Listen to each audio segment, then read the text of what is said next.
여러분들과 함께 하나님의 말씀을 가지고 교제를 한 게 벌써 마지막에 되게 됐네요. 그동안에 말씀을 시작할 때마다 계속 고려신학대학원 이야기를 했더니만은 이제 그만 좀 했으면 하는 그런 바람도 있다는 말을 들었습니다. 굉장히 부담스러웠죠, 그죠? 특히 여러분들 가운데에서는 고신교회에 속해 있지 아니하고 청신 합동측이나 통합측 그리고 기타 여러 교단에 속해 있으면서 SFC의 신앙 정신이 좋아서 SFC에서 활동하고 있는 분들도 많이 있다는 말을 들었습니다. 정말 고맙고 감사하게 생각합니다. 어느 교단에 속해 있든지 간에 항상 여러분 모두가 진리 가운데 서 계시고 항상 개혁신학을 붙들고 그리스도와 동행하는 그런 SFC 운동원들이 되었으면 참 좋겠습니다. 할 수만 있다면 고려신학대학원 오시면 더 좋고요. 여러분, 오늘은 여호수아 14장 6절에서 15절에 있는 말씀에서 갈렙의 신앙과 열정에 관해서 말씀을 드리려고 합니다. 우리의 날들을 새롭게 한다는 것은 여러분 무슨 의미를 가지고 있는지 한번 생각을 해보십시오. 우리의 날들을 새롭게 한다는 것은 우리에게 주어져 있는 시간을 새롭게 하는 것이 아니고 내 자신을 새롭게 하는 것이 바로 우리의 날들을 새롭게 하는 진정한 의미라고 생각을 합니다. 우리 자신을 새롭게 하려면 자연스럽게 내 안에 있는 죄성, 우리 안에 있는 그 죄성이라는 것이 궁극적으로 무엇이겠어요? 우리의 본능 속에서 꿈틀거리고 있는 그 욕망들, 그것들을 컨트롤하고 그리스도의 진리의 말씀 가운데서 참 신앙을 가지고 버텨내고 이겨내는 것, 그게 결국은 우리 자신을 새롭게 하는 거라고 나는 생각을 합니다. 그런 차원에서 생각할 때 여호수아서에서는 우리가 우리 자신을 날마다 새롭게 하기 위해서 어떤 삶을 추구해야 될까를 보여주는 중요한 모델 두 군데가 있습니다. 그것이 어디냐면요, 여호수아 14장과 15장 그리고 17장 이것에 기록이 되어 있습니다. 여호수아는 전체가 24장으로 되어 있는데 그 중에서 1장에서 12장까지는 여호수아의 리더십 아래서 가나안 정복 전쟁을 펼쳐나가는 그런 내용이 기록이 되어 있고 13장에서 21장까지에서는 12지파들에게 하나님께서 가나안 땅을 각 지파에게 골고루 분배해주는 그런 내용이 기록이 되어 있습니다. 22장에서 24장까지에서는 여호수아가 임종을 앞두고 나는 여호와 하나님 말 참되게 신앙하고 살아갈 텐데 너희들은 어떻게 할 거냐, 우리 모두 하나님 앞에서 언약을 갱신하고 하나님 앞에서 다시 살아가자 하는 그런 다짐의 메시지가 기록이 되어 있습니다. 그 중에서 13장에서 21장에 있는 내용은요, 어느 지파에게 어느 도시를 줬다 하는 그런 리스트만 쭉 기록되어 있기 때문에 읽어 내려가면 굉장히 지루합니다. 우리 구약 성경에는 정말 읽으면서 수면제보다도 더 효과 있는 그런 성경 구절이 몇 군데 있어요. 어디겠습니까? 대표적인 예를 들자면 출애굽기 25장에서 31장까지, 그리고 36장에서 40장까지, 그리고 레위기는 전부 다. 그리고 여호수아서도 13장에서 21장까지는 아주 지루해요. 정말 잠 안 올 때 제가 보장하는데 잠 안 올 때 이 부분 읽으면 확실히 잠듭니다. 제가 보장합니다. 정말 대단한 신학자도 좋을 수밖에 없습니다. 그런데 이 13장에서 21장에 있는 내용을 보면 그 도시들의 이름이 쭉 나열되어 있는 그 와중에 두 가지 사건이 기록이 되어 있어요. 여러분 족보책들 여러분들 본 적이 있는지 모르겠는데 족보들에는 조상들 이름이 쭉 기록되어 있잖아요. 그런데 우리 조상들과 관련해서 굉장히 중요한 일들이 일어난 것들은 그 족보 사이에 기록하기 마련입니다. 그것처럼 여호수아 14장에서 15장에서는 유다 지파에게 땅을 분배할 때 일어났던 대표적인 사건이 기록이 되어 있고 17장에는 요셉의 두 아들 에브라임과 므낫세 지파에게 땅을 분배해 줄 때 일어났던 대표적인 사건이 기록이 되어 있습니다. 근데 이 둘이 굉장히 대조적이에요. 굉장히 대조적인데 14장에서 15장에 있는 유다 지파에 관한 내용에서는 아주 긍정적으로 내용들이 기록이 되어 있고 17장에서는 아주 네거티브합니다. 굉장히 네거티브예요. 왜 그렇게 네거티브 하냐면 바로 이 에브라임 지파, 므낫세 지파 사람들이 땅을 분배받을 때에 그야말로 탐욕과 이기심에 이 찌들어 있는 그런 모습으로 땅을 달라고 하는 그런 내용이 기록이 되어 있습니다. 그 모습을 보면은요, 저는 이 에브라임과 므낫세 지파 사람들이 땅을 더 달라고 하는 걸 보면 어떤 면에서는요, 정말 이 사람들 너무하다 하는 그런 생각이 들어요. 여러분, 곤충들 중에서 먹을 것을 가장 탐욕적으로 먹는 곤충이 무엇일 것 같습니까? 가장 탐욕적으로 먹어치우는 그런 곤충, 그게 뭐냐면은요, 이게 뭐 곤충이라고 불러야 될지 모르겠는데 바퀴벌레입니다. 바퀴벌레가요, 굉장히 충격을 받으셨나 보네요. 바퀴벌레 한 마리가 1년 동안에 1억 마리까지 늘어날 수 있답니다. 한 마리가 1억 마리까지. 얘들의 먹성이 얼마나 좋으냐면요, 여러분, 바퀴벌레가 집에서 들끓지 않도록 하기 위해서 집안 부엌이나 이런 것들을 깨끗하게 정리를 하잖아요. 그런데 그래도 그 집에 바퀴벌레가 있을 수가 있습니다. 여러분, 이따금씩 잠에서 자고 일어났는데 침대에 머리카락이 떨어져 있는 그런 거 보거든. 이거 바퀴벌레가 내 머리카락을 먹기 위해서 물어뜯었던 것일 가능성이 있어요. 여러분, 아침에 일어났는데 손톱이 어제 분명히 손질을 했는데 손톱 끄트머리가 이상하게 이 자국이 나 있다. 그럼 거의 50%는 바퀴벌레가 지나갔을 가능성이 있습니다. 여기 이 바퀴벌레가 어느 정도 먹성이 심하냐면요, 얘들은 자기 동료가 죽어가고 있으면 그것조차도 잡아먹어요. 어느 정도냐면 바퀴벌레를 잡기 위해서 약을 놓지 않습니까? 그러면 먼저 바퀴약을 먹은 놈이 죽어가고 있어요. 그러면 뒤에 바퀴벌레 약을 먹은 놈 자기도 죽어가면서 먼저 죽은 놈을 잡아먹는 놈이, 그 놈이 바퀴벌레입니다. 대단한 놈들이에요. 그러면서 이 바퀴벌레가 자기 이 새끼에 대해서는 얼마나 끔찍하게 생각하는지, 바퀴벌레 약을 먹어서 죽어가면서 자기 몸에 붙어있는 그 알집에, 그 알집 있지 않습니까? 인터넷에서 하는 그 알집 말고 바퀴벌레 그 알집을 이 몸에서 이 혹시 거기에 독이 전염돼서 자기 새끼들까지 감염시켜 죽일까봐 그 알집을 떨어뜨려내는데 바둥바둥거려서 기어코는 떨어뜨리고는 알집을 떼내어서 자기 새끼에게는 중독이 안 되도록 그렇게 만들고 자기는 죽어갑니다. 제가 그거 보면서 이건 전형적인 한국의 어머니들의 모습하고 참 비슷하다는 그런 생각이 들었습니다. 뭘 소유하기 위해서는요, 물불을 가리지 않으면서 또 자식들을 위해서는 모든 것을 다 하는, 이게 참 우리 어머니들이지 않습니까? 참 어마어마하다는 생각이 들어요. 여러분, 근데 바로 이 바퀴벌레의 모습이 바로 이 요셉의 두 아들 므낫세와 에브라임 지파 사람들이 하는 모습하고 참 닮았다는 생각이 듭니다. 왜 그렇게 생각하느냐면요, 여호수아 17장 14절에 보면 이 요셉의 두 아들 지파가 여호수아에게 나와서 이렇게 말합니다.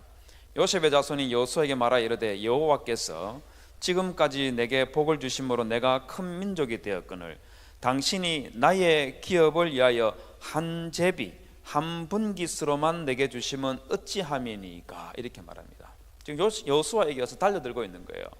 우리 지파가 이렇게 큰데 큰 민족이 되었는데 왜 우리에게는 우리의 몫을 한 몫밖에 주지 않습니까? 이렇게 지금 항의를 하고 있는 거예요. 여러분, 정말 하나님께서 요셉의 두 아들에게 한몫만 주실까요? 지도를 한번 볼까요? 지도를 보시면 저기에 있는 이 므낫세 두 군데가 표시되어 있고 에브라임이라고 표시되어 있는데요, 이것들이 전부 다 이 요셉의 두 아들에게 나누어진 땅들입니다. 규모를 한번 보십시오. 어느 정도 되겠습니까? 지금 요셉의 두 아들 므낫세와 에브라임에게 하나님께서 분배해 준 이 땅의 규모가 이 유다 지파들, 이스라엘의 나머지 지파들 전체 있지 않습니까? 전체가 분배받은 땅과 므낫세와 에브라임 지파 사람들이 분배받은 땅하고 비교하면 누가 많을 것 같아 보입니까? 누가 많아 보입니까? 지금 므낫세하고 에브라임 지파 사람들이 분배받은 땅이요, 엄청나게 많아요. 저렇게 많은 땅을 분배받았음에도 불구하고 이게 모자란다고 여호수아에게 와서 왜 우리에게 한 제비 한 몫만 주십니까? 이렇게 항의를 하고 있는 거예요. 여러분, 이런 욕심에 찌들어 있는 이 요셉의 두 아들의 모습, 이게 이 두 사람에게만 국한되는 것이 아니고 저를 비롯해서 여러분들의 마음속에는 늘 항상 꿈틀거리고 있는 그런 본능적인 것들이라는 것을 우리가 알아야 됩니다. 여러분, 혹시 읽어보셨는지 모르겠는데요, 칸트라는 독일 철학자가 순수 이성 비판이라는 책을 쓴 적이 있습니다. 그 책 서문에 보면은요, 굉장히 긴 내용이 있는데 그 중에 순수 이성 자체의 불가피한 과제는 하나님, 자유, 그리고 영생에 관한 것이다, 이런 말을 해놨습니다. 이게 무슨 말이냐면, 순수 이성 자체의 불가피한 과제라는 말은 무슨 말이냐면요, 여러분, 우리가 다 이성을 가지고 있고 사고를 하고 사유를 하잖아요. 그런 사고를 가지고 있는 우리 모든 인간들이 태어나서 죽을 때까지, 그리고 이 땅에 살아가는 모든 사람들이 늘 고민하는 주제가 하나님의 존재, 신은 과연 존재하시는가, 그 다음에 자유, 그리고 영생, 이터널 라이프에 대해서 늘 고민을 한다는 겁니다. 여러분들 고민해 본 적 없습니까? 특히 가까운 이 친척이나 또는 가족이나 또는 친구가 혹시 불의의 사고로 또 불치병으로 정말 예상치 못하게 임종하는 그런 경우를 경험할 때, 그때 우리 가슴 이 저 밑바닥에서부터 꿈틀거리는 그 죽음에 대한 두려움과, 왜 사람은 병들어야 되는가, 왜 사람은 죽어야 되는가, 영원히 살면 좀 안 될까, 이런 생각 안 들던가요? 여러분, 이건 지금 현재 우리의 고민으로 끝나는 것이 아니고 100년, 200년, 300년, 1000년이 지나도 이 고민은 우리 인간에게 풀 수 없는 과제로 남을 가능성이 굉장히 높습니다. 왜냐하면 혹시 여러분 기억하실지 모르겠는데 스타워즈 영화 다 보셨죠, 그죠? 스타워즈 영화 중에서 에피소드 3에 보면, 여러분, 여기 잘생긴 이 아나킨이라는 이 청년이 이 뒤에 있는 다스베이더가 되는, 왜 다스베이더가 되는지에 관한 내용이 나오는 것이 에피소드 3입니다. 왜 그렇게 되는지 아십니까? 아나킨의 예인이자 아내였던 사람이 나탈리 포트만이라는 이 여성인데요, 이 여자가 아나킨의 아내로서 아이를 임신했는데 아이를 출산하면서 이 나탈리 포트만은 죽게 되고 아이는 살 것이라는 그런 이 악의 화신이 애언을 해줍니다. 그러면서 아나킨에게 네 아내가 죽지 않게 만들려면 유일하게 방법이 하나가 딱 있다. 그게 뭐냐면 폴스의 어두운 힘을 빌리면 살릴 수 있다. 그렇게 말하니까 그 말을 듣고 자기 아내 나탈리 포트만을 살리기 위해서 폴스의 어두운 힘을 빌리려고 하다가 결국은 아내는 죽고 이 자신은 다스베이드가 되는 거죠. 여러분, 여기서 주제가 뭔지 아십니까? 죽음에 관한 것이에요.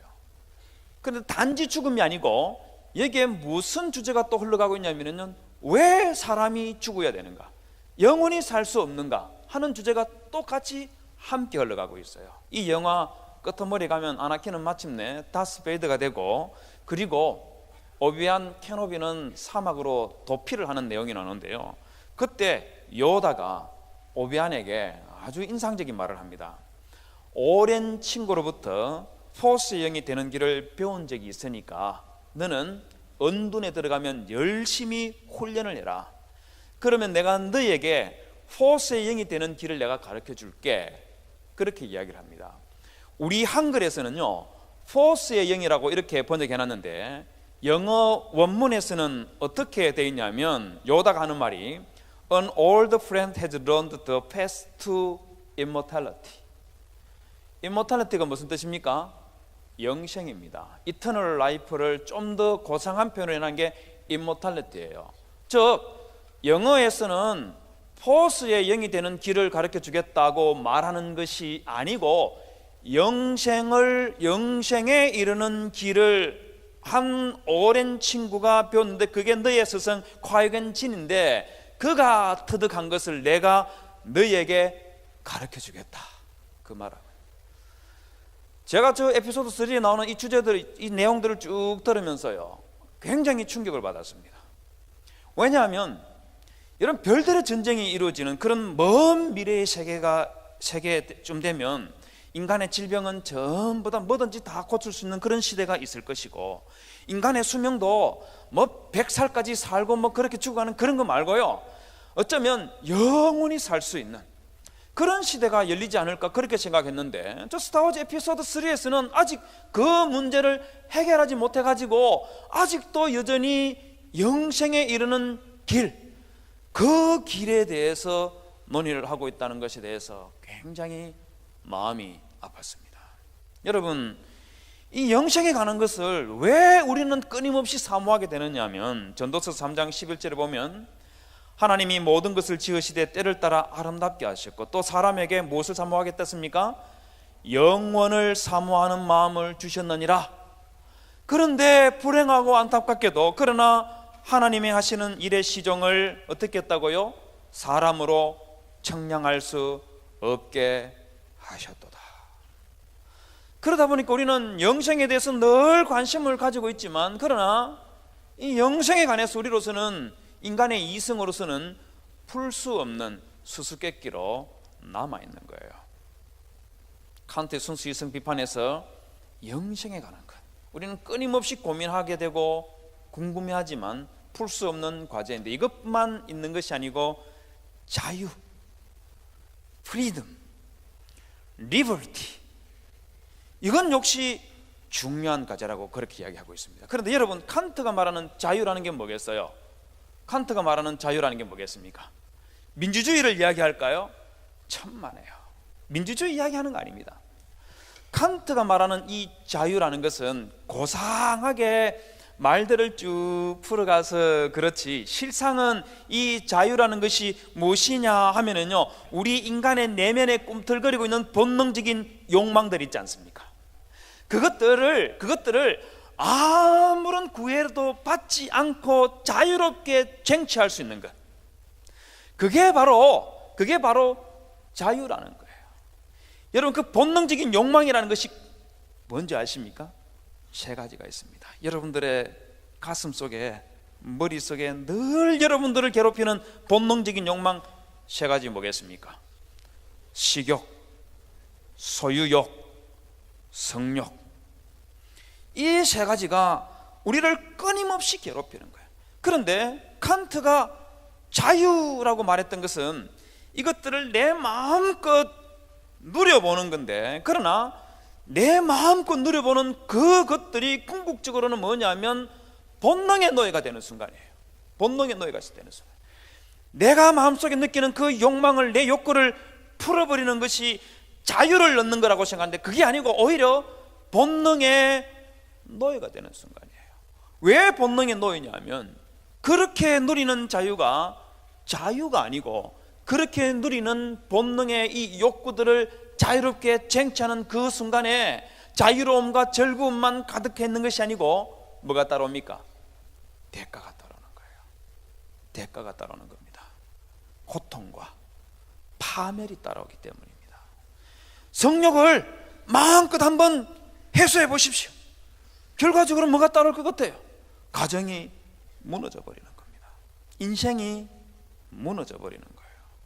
여러분, 바로 이 성욕이 아니라 지금 에브라임과 므낫세 지파 사람들은 성욕과 식욕에 지금 집착하고 있는 것이 아니라 소유욕에 가득 쩔어가지고 어찌할 바를 모르는 그런 상태에 있는 모습을 보여주고 있어요. 여러분 17장 14절에서 18절을 다시 보십시오. 왜 나에게 한 분깃만 주십니까? 이렇게 말하니까 여호수아가, 야, 너희들 능력 있잖아. 능력 있으니까 그렇게 손도 안 대고 그냥 나에게 뭘 달라 이렇게 말하지 말고 스스로 개척해 나가라. 그렇게 말하니까 요셉 자손이 뭐라 하느냐면, 그 산지는 우리에게 넉넉하지도 못하고 그것도 모자란다는 말이에요. 그러면서 16절 후반부에서는 자기들에게 가져가라고 말한 그 이스라엘 골짜기에 거주하는 자이든지 누구든지 그곳에 있는 사람들은 다 철병거가 있나이다, 그렇게 말했습니다. 이게 무슨 말이겠습니까? 우리 힘으로는 그 사람들 정복할 만한 능력이 없으니까, 철병거를 가지고 있으니 우리는 그것 정복할 능력이 없으니까 여호수아, 당신이 가서 그것을 정복해서 우리에게 그냥 가져다 주시면 안 되겠습니까? 이렇게 말하고 있는 거예요. 수고도 하지 아니하고 노력도 하지 않고 가만히 앉아서 자기들의 욕심과 욕망을 채워줄 수 있기를 기대하고 고대하고 있는 이 에브라임 지파 사람들, 이 사람들을 두고 욕망에 사로잡힌 자라고 그렇게 우리가 말을 한다면 틀린 말이겠습니까? 맞는 말이죠. 그런데 여러분, 이게 어떻게 요셉의 자손들만, 우리 시대 사람들이 요셉의 자손들만 이렇게 살아가고 있습니까? 우리의 시대 사람들을 보십시오. 우리 시대 사람들을 보십시오. 모두가 성욕에 찌들려 있고 식욕에 찌들려 있고 그리고 소유욕에 찌들려서 어떻게 했든지 간에 대학 좋은 데 가고 싶어하고 좋은 곳에 취직하고 싶어하고 그곳에 들어가서 좋은 여자 만나고 좋은 남자 만나서 만나면 뭐해요? 또 마음이 다른 데 또 가버리는데. 여러분, 우리들이 하나님 앞에서 우리 자신이 새롭게 되기 위해서는, 여러분, 이 욕망들은 본능이에요. 본능입니다. 그렇기 때문에 우리가 죽는 순간까지 이 본능적인 욕구들은 끊임없이 우리를 괴롭히게 마련이에요. 하지만 여러분, 예수 믿는 사람들은 이 본능의 욕망의 노예가 되는 것이 아니라 오히려 그것들을 컨트롤하고 지배하기 위해서 하나님의 말씀을 굳게 붙잡고 그 말씀과 신앙 안에 굳게 설 때에 이것들을 통제하면서 말씀대로 살아갈 수 있고 신앙에 따라서 살아갈 수 있다는 것을 기억하시기를 예수님 청년 여러분에게 부탁을 드리겠습니다. 여러분, 본능에 내어 맡기지 마세요. 욕망에 여러분들에게 내어 맡기지 마십시오. 여러분들이 그것을 따라갈 때 여러분들을 기다리고 있는 것은 파멸밖에 없습니다. 고통밖에 없습니다. 즐거움은 순간이겠지만 여러분들이 겪을 그 고통은 영원하다는 것을 기억하시고, 우리 마음에 꿈틀거리는 그 본능적 욕구들을 끊임없이 통제하고 말씀 앞에 서려고 하는 그런 청년들이 되시기를 주님의 이름으로 부탁을 드립니다. 여러분, 이 요셉의 두 지파하고 다르게 유다 지파는 참 긍정적으로 묘사를 하고 있어요. 그런데 이 유다 지파의 땅 분배 사건 때에 긍정적으로 표현되는데 결정적인 공헌을 하는 사람이 있습니다. 그 사람이 누구냐면 바로 갈렙이에요. 여러분, 아까 보면서 여러분들 마음속에 이거네 하는 느낌이 들었을 텐데, 여호수아 14장에 있는 사건은요, 이 산지를 내게 주소서 하는 이 말씀 때문에 굉장히 유명한 사건입니다. 이 산지를 내게 주소서. 여러분, 찬양도 많이 불러봤었죠, 그죠? 이 산지를 내게 주소서 많이 불렀을 겁니다.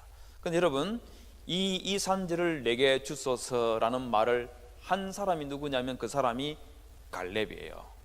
그런데 이 말을 갈렙이 몇 살 때 했느냐면 10절에서 볼 수 있는 것처럼 오늘날 내가 85세로 돼. 갈렙이 20대 여러분들과 같은 20대에 이 산지를 내게 줬어라고 한 것이 아니라 85살 때에 이 말을 했어요. 대단하지 않습니까? 대단하잖아요. 여러분 85살이면 노인이지 않습니까? 여러분 85살쯤 되는 할아버지 혹시 여러분들 가정에 있습니까? 85살 되시는 그 정도 연세를 가지고 있는 할아버지 있으면 여러분들 그 할아버지에 대해서 어떤 태도로 대하십니까? 그냥 무관심하죠. 아무 생각이 없잖아요. 뭐 시키면은 뭐 잔심 부르면 좀 할지 모르지만 뭐 잔소리 하면은 귀찮고 듣기 싫고 상대하기도 싫고, 그리고 집안에 늘 들어놓고 있고, 요즘 아무리 100세 인생이라 해도 85살쯤 되면 이제 천국 갈 날이 얼마 남지 않은 그런 연세입니다. 그러다 보니까 우리 일반적으로 이 정도 연세 되면은요, 웬만하면 그냥 아이고 가셔야 될 때가 됐는데 언제 가시나, 그거 기다리는 나이에요. 그거 기다리는 나이에요. 그런데 여러분, 이 갈렙은 85살의 나이인데도 여러분 유다 지파뿐만 아니고 이스라엘 전체에 막강한 영향력을 행사했던 사람이 갈렙입니다. 그런데 이 갈렙 이 사람 가만히 들여다보면 이 사람은 원래 이스라엘 민족 출신이 아니에요. 더 나아가서 유다 지파 사람도 아닙니다. 이 갈렙은 이스라엘 민족들이 출애굽할 때 그때 이스라엘 민족 출신이 아닌데 거기에 끼어가지고 나왔던 민족들인데 그 민족 출신들 중에 한 사람이 갈렙입니다. 출애굽기 12장 38절에 보면은요, 중다한 잡적과 양과 소와 심이 많은 생축이 그들과 함께하였으며 라고 말하고 있는데요, 히브리어 성경책에서는 그냥 많은 민족들이 또한 이렇게 돼 있는데, 영어 성경에서도요 히브리어 성경책을 그대로 받아들여서 many other people went up with them 이라고 해놨는데, 우리 한글 성경은 중다한 민족이라고 하지 않고 중다한 잡족이라고 분류했습니다. 여러분, 잡자가 들어가면 이게 안 좋은 표현이라는 거 아시죠?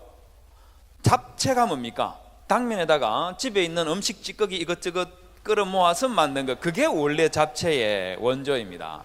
여러분, 잡탕 요리가 뭔지 아세요? 잡탕 요리 말 그대로 냉장고에 있는 이것저것 상하기 일보 직전에 있는 여러 가지 음식들을 섞어서 끓여 놓은 거, 그게 바로 잡탕 요리입니다. 더 나아가서 여러분, 잡끝사 이러면 이건 이 표현이 문제가 좀 있는 거 아시죠? 그죠? 여기에다가 한술 더 떠가지고 여기 옆에 있는 우리 그 남자 SFC 청년들에게 야, 이 잡놈, 근데 한참 띄웠습니다. 붙인 게 아니고 잡 플러스 놈아 이러면 어떻게 됩니까? 뭐 어떤 동네에서는 이게 친근한 표현이라고 말을 하긴 합디다, 그런 말을 합디다마는, 그런데 여자 이 우리 SFC 운동원에게 이 잡 플러스 연아 이렇게 하면 어떻게 됩니까? 제가 분명히 플러스자 붙였습니다. 저거 붙인 적 없어요. 잡 플러스 연아 이렇게 하면 이건 여기에요. 이 잡자가 그만큼 안 좋은 표현입니다. 그런데 왜 우리 성경에서는 중다한 잡족이라고 이렇게 번역을 했느냐 하면, 이 우리나라 사람들이요, 남들이 우리 민족에 대해서 이러쿵저러쿵 하면은 굉장히 듣기 싫어하고 자존심이 센 그런 민족인데, 타 민족에 대해서는 그냥 깔아뭉개는 아주 독특한 성격을 가지고 있는 것이 우리나라 사람들입니다. 우리나라 사람들은 중국 사람들을 부를 때 전문적인 용어를 두 개나 가지고 있습니다. 하나는 오랑케라는 말이 있고, 성이 오시고요, 랑케라는 게 있고, 그 다음에 또 뭐가 있습니까? 또 전문적인 용어 또 하나 있죠, 그죠? that 플러스 놈이라는 된놈이라는 표현을 또 가지고 있습니다. 우리 일본 사람에게도 우리는 전문적인 용어가 두 가지가 있습니다, 그죠? 하나는 뭡니까? 성이 쪽자이고, 그 다음에 바리라는 이름을 우리가 하나 가지고 있고, 또 하나가 있습니다. 뭡니까? 왜 놈이라는 그런 표현을 가지고 있죠. 여러분, 근데 한번 생각해 보세요. 중국이 우리보다 약합니까? 인구가 적습니까? 근데 우리는 중국 사람들 무시해 버립니다. 일본 사람들이 우리보다 약합니까? 경제 규모가요 우리보다 훨씬 더 큰 그런 나라인데, 우리는 일본 사람이라고 하면 그냥 무슨 이 왜 소한 X가 뭐 이런 식으로 그냥 무시를 해버리죠. 우리나라 사람들이 존중하는 그 인종은 딱 하나밖에 없습니다. 누구겠습니까? 미국인. 미국인도 전부 다가 아니고, 미국인들 중에서 백인들은 미국 사람이고 색깔이 검은 분들은 어떻습니까? 미국 사람입니까? 아프리카 사람입니까?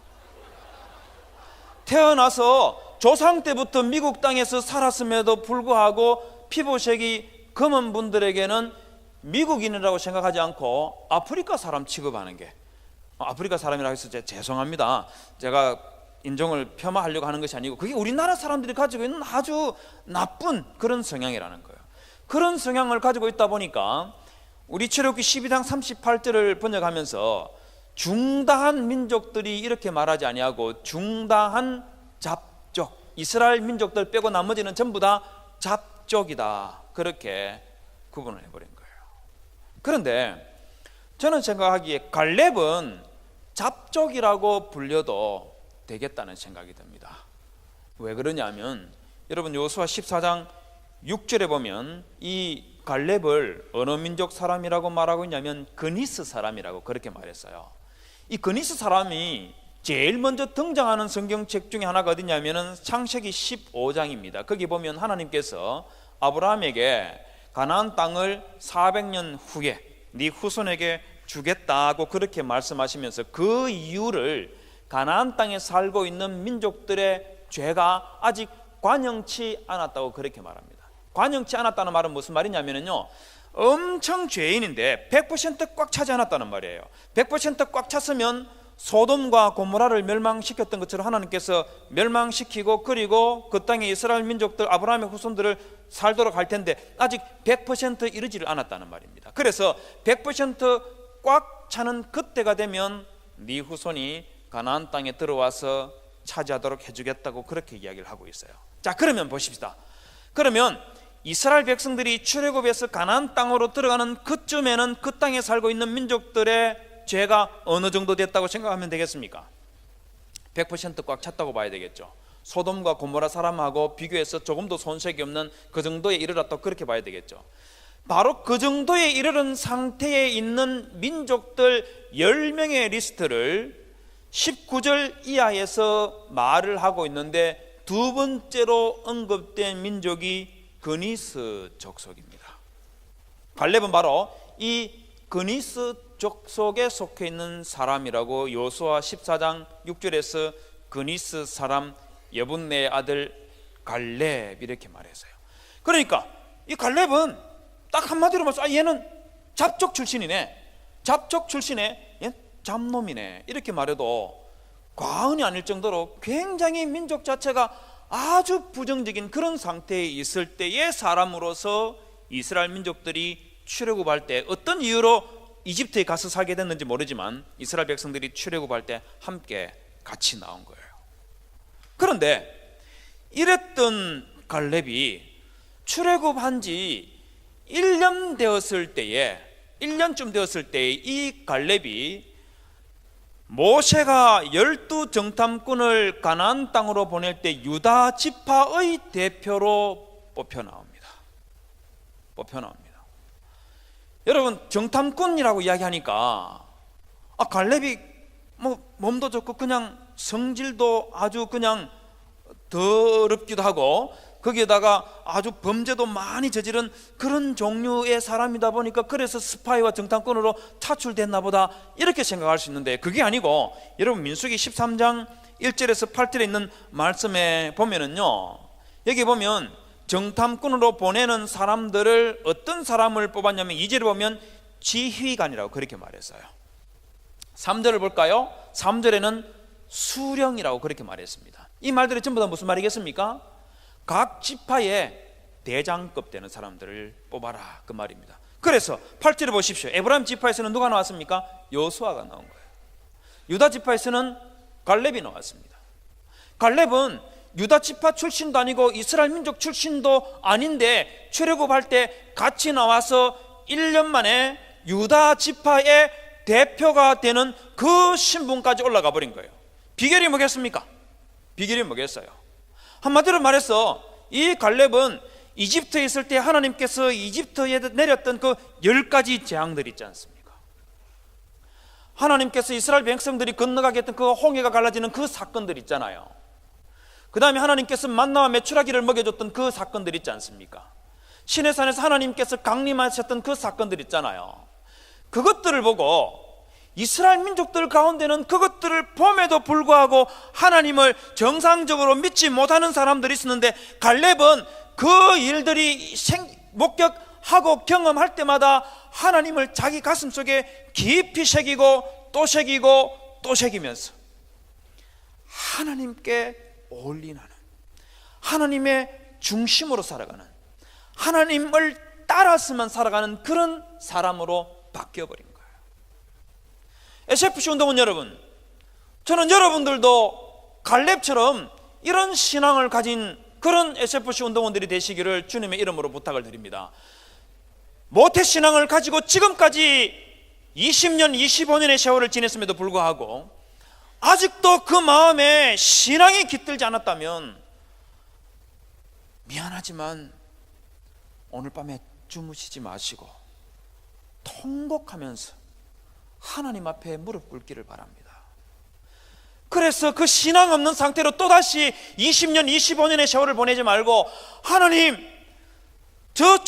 좀 보게 해주십시오 하고 간절히 기도하는 그런 시간을 보내시고 하나님을 기필코 만나는 그런 복된 시간을 경험하시기를 주님의 이름으로 부탁을 드립니다.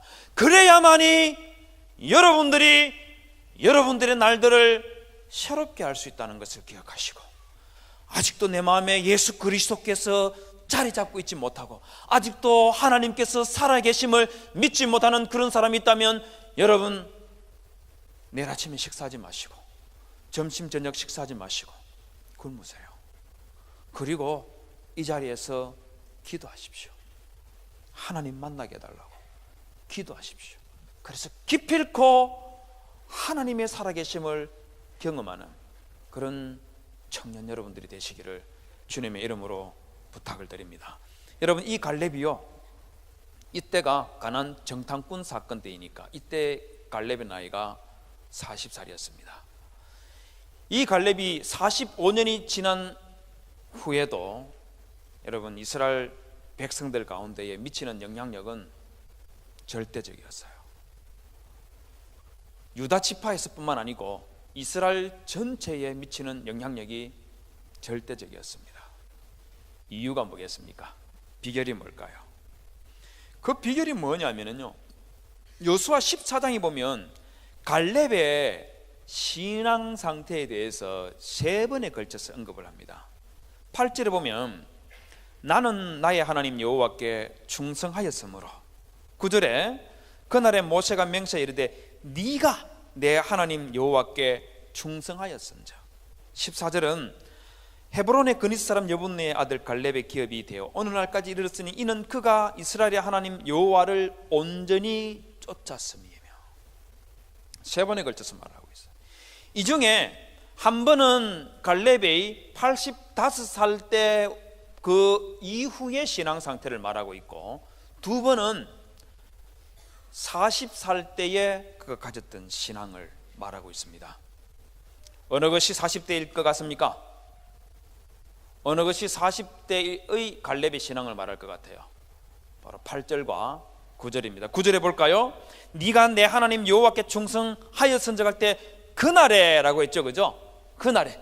이 그날에라는 이 표현은 갈렙의 나이가 40살 때에 일어났던 그 일을 두고 말하는 거예요. 8절들 볼까요? 나는 나의 하나님 여호와께 충성하였으므로 하는데 이때가 언제라고 말하고 있냐면 7절을 보십시오. 내 나이 40세에 하면서 시작을 하고 있죠. 그러면서 8절에서 나는 나의 하나님 여호와께 충성하였으므로 그렇게 말하고 있습니다. 그런데 여러분, 8절에 나는 나의 하나님 여호와께 충성하였으므로 라는 이 말을 하면서 갈렙이 자신이 하나님께 충성하는 그 신앙의 마음과, 그리고 8절 전반부에 보면 내 형제들이라고 불렸던 사람들의 신앙과 대조를 시키고 있어요. 내 형제라고 불렸던 사람들은 어떤 일을 했다고 말하고 있느냐면 백성의 간담을 높게 하였다. 무슨 일이 있었을까요? 뭘 두고 이야기하겠습니까? 바로 가나안 정탐꾼 사건 때 민수기 13장 33절에서 열 정탐꾼들이 백성들에게 했던 그 말을 두고 하는 거예요. 여러분 33절에 보면, 이 민수기 13장 22절에 보면 헤브론에 가서 아낙 자손이 있는 것을 봤는데, 그리고 33절에서 백성들에게 리포트를 하면서 이렇게 말하고 있습니다. 거기서 또 네피림 후손 아낙 자손 대장부들을 보았나니 우리는 스스로 보기에도 뭐 같다고요? 메뚜기 같으니. 메뚜기가 어느 정도 큰 줄 아시죠? 그죠? 잘 모르는 사람도 있습니까? 제가 실물을 보여드리겠습니다. 이게 메뚜기입니다. 실물 사이즈입니다. 여러분 손가락으로 메뚜기를 들고 있는 거 보십시오. 저게 메뚜기인데요. 저게 메뚜기인데 10명의 정탐꾼들이 뭐라고 했냐면은 우리는 스스로 보기에도 메뚜기 같았고, 그 사람들하고 비교하니까 우리는 메뚜기 같았고 그들이 보기에도 역시 그리하였을 것이다. 그렇게 말하고 있습니다. 그러면서 이 사람들이 우리는 31절에서 능히 올라가서 그 백성을 치지 못하리라, 이 말하는 바람에 이스라엘 민족들이요, 완전 그냥 막 패닉 상태에 빠져가지고, 패닉 상태에 빠져서 밤새도록 통곡을 하면서 하나님이 우리를 죽이려고 지금 가나안 이집트에서 끄집어냈다, 이렇게 원망하면서 우리 가운데에 새로운 지도자 모세 말고 새로운 지도자를 세워서 이집트로 되돌아가자 하면서 하나님의 구원 역사를 부인하고 하나님의 능력을 부인하고 그러면서 미친 듯이 울부짖게 만들었던 것이 바로 이 메뚜기 리포터입니다. 유재석 말고요. 메뚜기 리포터인 겁니다. 그런데 이렇게 말할 때요, 자기 자신들을 스스로 한없이 낮춰가지고 그야말로 말입니다, 이 메뚜기가 뭐예요? 이렇게 자신들을 낮춰서 비참하게 만들 때 갈렙과 여호수아는 그 헤브론에 있는 아낙 자손들을 두고 뭐라고 말하냐면 9절을 보십시오. 오직 여호와를 거역하지 말라, 또 그 땅 백성을 두려워하지 말라. 같이 한번 읽어볼까요? 시작. 그들은 우리 먹이라, 그들의 보호자는 그들에게서 떠났고 여호와는 우리와 함께 하시느니라. 제가 물을 마시더라도 끝까지 읽어주셔야 되는데, 여러분 여기에서 갈렙이 뭐라고 말했냐면 그들은 우리의 먹이라고 그렇게 말했습니다. 이 먹이라고 불리는 이 표현이 바로 여기에 있는 히브리어 요거인데요, 이게 뭐냐면 여러분 베들레헴 아시죠? 베들레헴이 두 단어의 합성어입니다. 베이트, 집이라는 표현과 그 다음에 레헴, 떡의 집이라는 뜻이, 표현, 떡의 집이라는 의미를 가지고 있는 것이 베들레헴이에요. 바로 여기에서 먹이라고 한 요거는 히브리어에 레헴, 떡이라는 단어를 여기에 썼습니다. 이게 말이 떡이지 우리식으로 번역하면 뭐겠습니까? 밥이라는 말이에요. 그래서 개역 한글 성경에서는 이것을 먹이라고 하지 않고 밥이라고 번역해 놨습니다. 여러분 유대인들이 또는 베두인들이 고대 사람들이, 고대 이스라엘 민족들이 먹던 빵이 어떤 식으로 되어 있냐면 바로 이렇게 생겼습니다. 이 빵 한번 보십시오. 사이즈가 어느 정도 될 것 같아요? 주먹만 하죠, 그죠? 주먹만 합니다. 요 주먹만한 똑같은 아낙 자손들을 두고 갈렙은 그들은 우리의 빵에 지나지 않는다, 우리의 밥에 지나지 않는다, 이렇게 말할 때 10명의 정탐꾼들은 우리는 그들의 보기에 메뚜기에 지나지 않는다, 이렇게 말했습니다. 여러분 너무 많이 차이 난다는 것 생각되지 않습니까? 여러분 40살 때의 갈렙은 10 정탐꾼들이 우리는 그들 보기에 메뚜기 같다 이렇게 말할 때 갈렙은 아니다, 그들은 우리의 밥에 지나지 않는다, 이렇게 말했던 사람이, 그 사람이 갈렙이에요. 여러분 이 갈렙이 45년이 지나서 85살이 되었을 때에, 그때는 이 아낙 자손들을 두고 뭐라고 말하는지 아십니까? 14장 12절을 다시 보십시오. 이 산지를 내게 주소서. 그날에 당신도 그날에 드렸었거니와 그곳에는 아낙 사람이 있고 그 성읍들은 크고 견고할지라도 여호와께서 혹시 나와 함께 하시면 내가 필경 여호와의 말씀하신 대로 그들을 쫓아내리이다. 그들을 쫓아낼 수 있다는 겁니다. 여러분 내가 아낙 자손들을 쫓아낼 수 있습니다 하는 이 표현을 민수기 14장 9절 버전으로 하면 어떻게 되겠습니까? 그들은 우리의 밥에 지나지 않는다 하는 이 표현을 여호수아 14장 12절에서는 그들을 쫓아내리이다 이렇게 표현한 겁니다.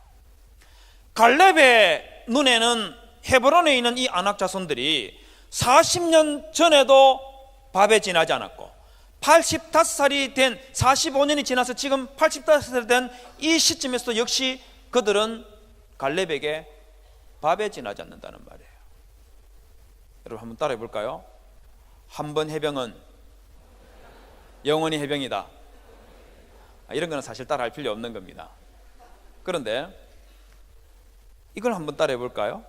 한 번 밥은 영원히 밥이다. 갈렙이 지금 이 생각하고 있는 거예요. 내 나이 40살 때 밥은 85살 지금에도 여전히 밥은 밥에 지나지 않는다, 그 말하고 있는 겁니다.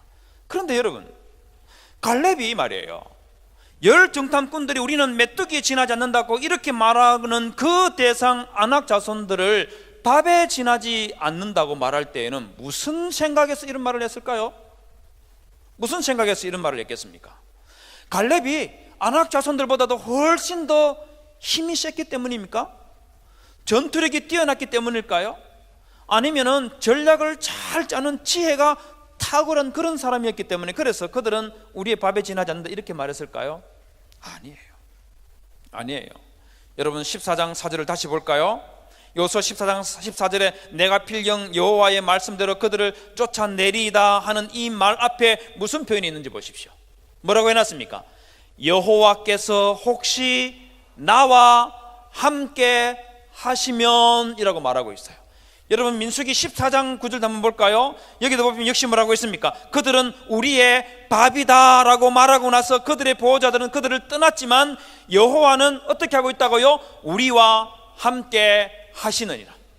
갈렙이 힘이 있고 전투력이 뛰어나고 지혜가 많아서 돈이 많아서 아낙 자손들은 우리의 밥에 지나지 않습니다 이렇게 말했던 것이 아니라 하나님 아버지께서 나와 함께 하시면 그들은 우리의 밥에 지나지 않는다 하는 이 신앙을 가지고 있는 거예요. 그걸 40살 때 가지고 있다가 85살이 된 이 시점에서도 동일하게 하나님께서 나와 함께 하시면, 우리와 함께 하시면 그들은 밥에 지나지 않습니다 이렇게 말하고 있는 거예요.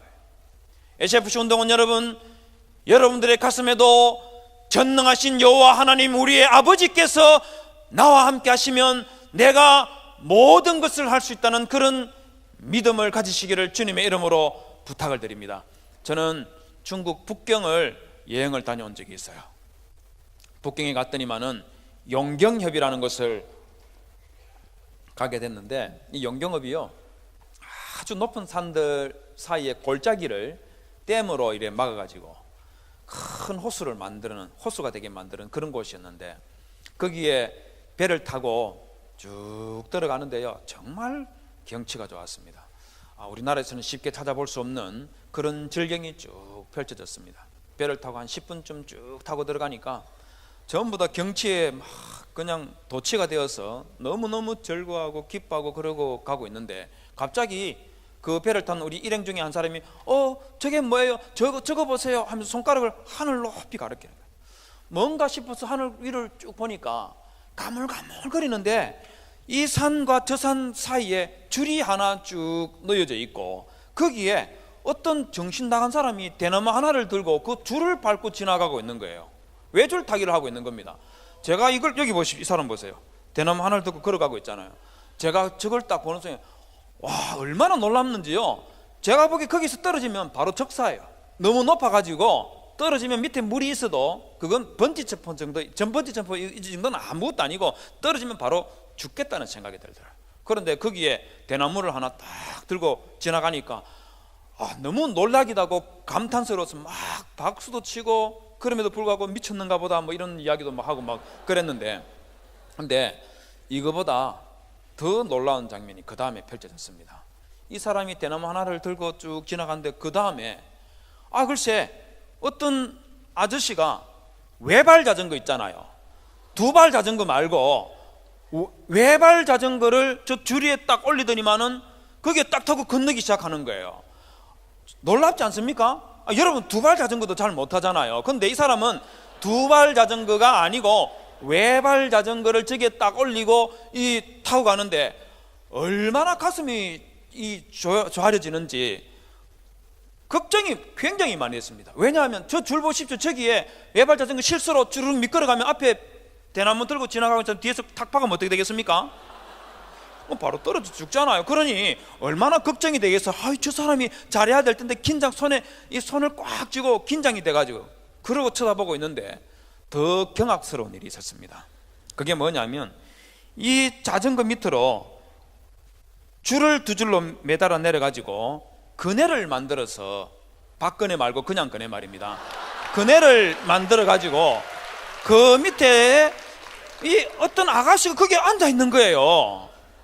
제가 그걸 보는 순간에 거의 정신을 잃겠더라고요. 왜냐하면 그 외줄을 이 막대기를 들고 지나가는 사람은 자기 실력과 능력을 믿으니까 저거 타고 건너가고 있을 거 아니겠어요, 그죠? 자전거 타는 사람은 어떻습니까? 역시 자기는 충분히 그만한 체제와 능력이 있으니까 저걸 타고 가는 거예요. 그럼 저기 매달려 있는 그네에 매달려 있는 저 아가씨는 도대체 뭐예요? 저 아가씨는 뭡니까? 저 아가씨는 자기 실력이 그런 게 있는 게 아니고 전적으로 자전거를 타고 지나가고 있는 이 사람이 관계가 아버지인지 남편인지 남친인지 잘 모르겠지만 이 사람이 무사히 저 건너편까지 나를 안전하게 데려다 줄 수 있다는 신뢰와 믿음이 없으면 저기 앉아 있을 수가 없겠죠. 그렇지 않겠습니까? 저는 이 정도는 아닌데, 이 정도는 아니지만 아주 비중은 훨씬 낮지만 유사한 경험을 한 적이 있습니다. 제가 유학을 하는 동안에 도서관에서 공부를 하다가 저녁 식사 때가 되어서 집으로 내려오는데 제가 우리 학교 기숙사 옆에는 놀이터가 있었어요. 기혼자 아파트이다 보니까 놀이터가 있는데 거기 사람들이 막 모여 있는 거예요. 무슨 일인가 싶어서 이제 내려오면서 보니까 그 놀이터에 여러분 멍키바라는 거 혹시 들어봤습니까? 구름다리란 말 들어봤어요? 바로 이걸 멍키바라고 하는데 여기 위에 애가 하나 올라가 있고 사람들이 거기 막 둘러가지고 웅성거리고 있고 애가 우는 소리도 들리는 거예요. 좀 더 가까이 가서 보니까 제 눈이 동공이 갑자기 확장되기 시작했습니다. 앞면 있는 애가 이 멍키바 위에 있는 것 같은데 제가 누구더라 하면서 보니까 저의 딸이에요. 그런데 갑자기 부끄러운 마음도 들고 막 쪽팔리기도 하고 제가 왜 저기 가서 저러고 울고 있지 이러면서 그래도 어떡합니까? 딸이니까 빨리 한번 가봐야 되겠다 싶어서 가보니까 사람들이 막 내려와 컴다운 이러고 있는데 이 밑에서 백인 아저씨가 그 밑에서 막 Hey, come down, I'll can you, come down 막 이렇게 하고 있는데 우리 애는 내려오지 않고 막 울고만 있는 거예요. 얼마나 속이 상하든지 이 녀석이 아버지 망신을 줘도 유만부수지 어떻게 이렇게 하나 이러면서 막 짜증은 났지만 그래도 아버지니까 할 수 없지 않습니까? 이 밑에 가지고 제 아버 야야 이리 와 내려와 이러니까 저를 보더니만 눈물을 한번 훔치고는 저를 보더니만 훌쩍 뛰어내려 버리는 거예요. 제가 깜짝 놀랐습니다. 저는 안 뛰어내릴 줄 알았거든요.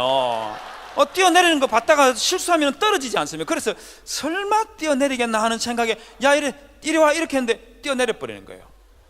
제가 얼마나 놀란지 모릅니다.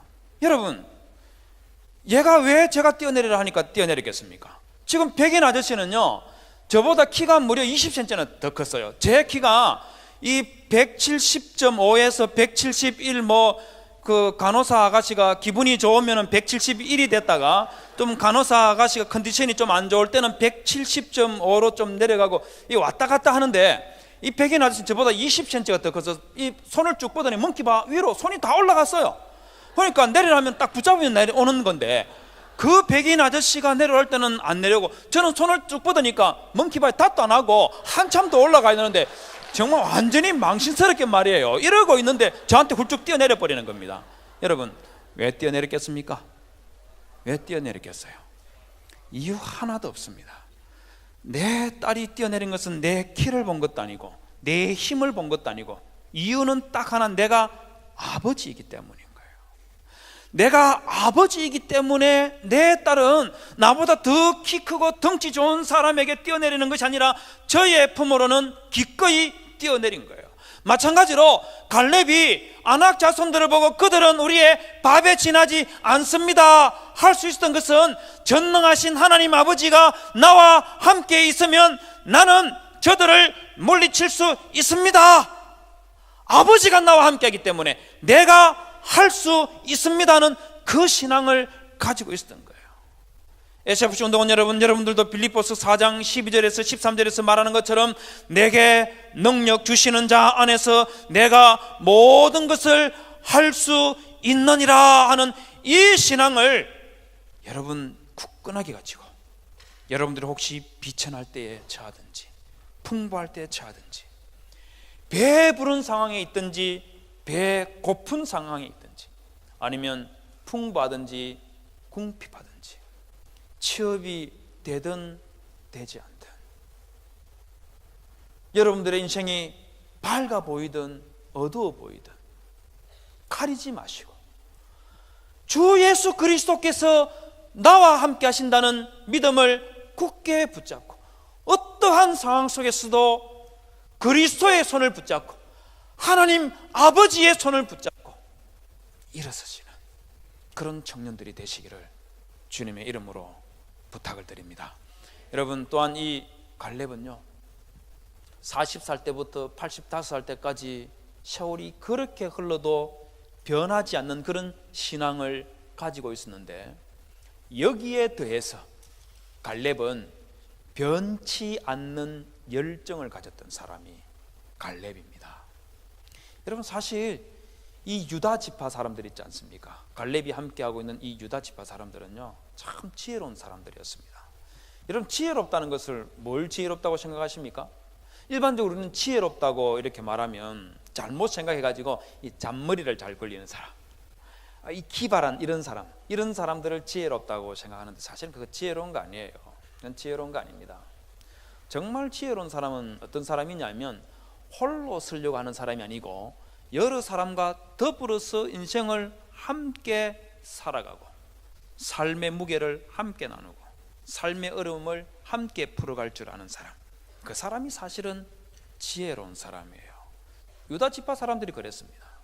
이 유다 지파 사람들은요 갈렙과 함께 헤브론을 정복할 때도 일사불란하게 함께 헤브론을 공격해 갔을 뿐만 아니고 여호수아가 죽고 난 다음에 사사 시대가 시작될 바로 그때에 아직까지 이스라엘 백성들이 다 정복하지 못한 남아있는 땅을 정복하러 갈 때, 그때 하나님께 우리 중에 누가 먼저 올라가서 가나안 사람과 싸우리까 이렇게 하나님께 기도하면서 물었을 때 하나님께서 유다가 올라가거라 그렇게 시켰습니다.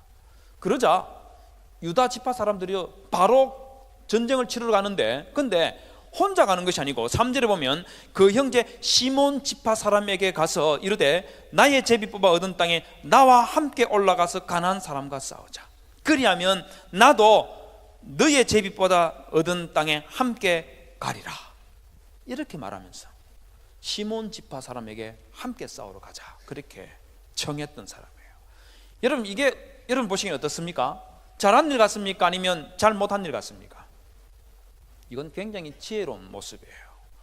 혼자 싸우러 가는 것보다 함께 싸우러 가는 것이 훨씬 더 승리할 가능성이 높다는 것을 제대로 알고 있었던 사람이 바로 이 유다 지파 사람이에요. 여러분, 군집 생활을 하는 곤충들이 있잖아요, 그죠? 그 중에서 위기 상황이 딱 처했을 때에 대처하는 방법이 확연하게 대조되는 두 곤충이 있습니다. 하나는 꿀벌들이고 하나는 개미입니다. 꿀벌들의 천적이 뭔지 아십니까? 말벌들입니다. 말벌들이요, KBS 다큐에서 보여주는데 말벌 6마리가 꿀벌 3,000마리를 공격하는데 2시간에서 3시간 정도 시간이 지나니까 말벌 6마리가 꿀벌 3,000마리를 전부 다 죽여버립니다. 제가 그거 보고요, 이야, 정말 말벌 대단하다, 어떻게 저럴 수가 있나 하는 그런 생각이 들었어요. 그런데 한참 쳐다보면서 제가 생각하기 말이에요, 말벌이 대단한 게 아니고 꿀벌이 더 대단하다는 생각이 들었어요. 왜냐하면요, 야, 어떻게 하면 3,000마리가 6마리에게 전부 다 죽어줄 수 있을까? 아니 30마리도 아니고 말이에요, 300마리도 아니고 3,000마리가 어떻게 자기보다 덩치가 두세 배 더 크긴 하지만 저 대여섯 마리에게 전부 다 죽을 줄 수 있을까? 이게 미스터리인 거예요. 이게 왜 그런가 해서 가만히 보니까 말벌 대여섯 마리가 이 공격을 시작하니까 꿀벌들이 말벌이 공격해 온다는 것을 알고는 도망가기 시작하는데 꿀통에서 막 빠져나오는 거예요.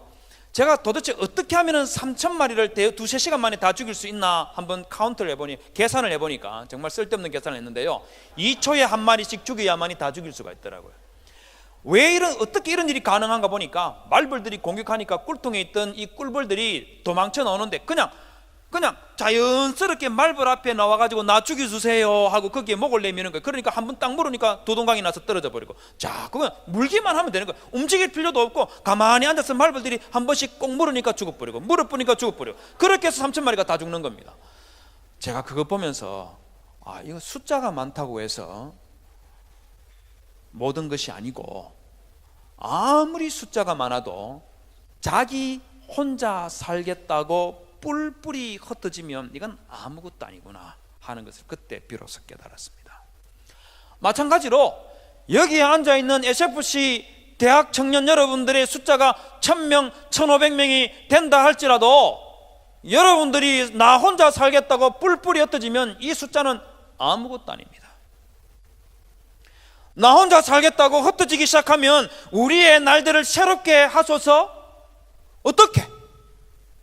어떻게 새롭게 한다는 말이에요? 어떻게 새롭게 한다는 말이에요? 불가능합니다. 여러분, 이 꿀벌들하고 완전히 다른 놈이 개미인데요, 개미의 천적이 뭔지 아십니까? 개미 핥기는 저 호주나 뉴질랜드에 있고 우리나라는 없잖아요. 우리나라에 있는 것 중에서 개미의 천적이 뭐겠습니까?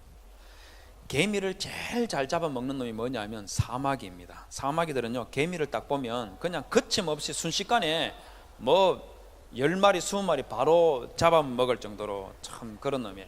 이 사마귀 딱 봐도 재수 없잖아요, 그죠? 세모 대가리. 저건 우리는 바퀴벌레하고는 공존할 수 있어도 사마귀가 집안에 들어오면 그때는 어떻게 되는 겁니까? 이거 완전히 그냥 장난 아니죠.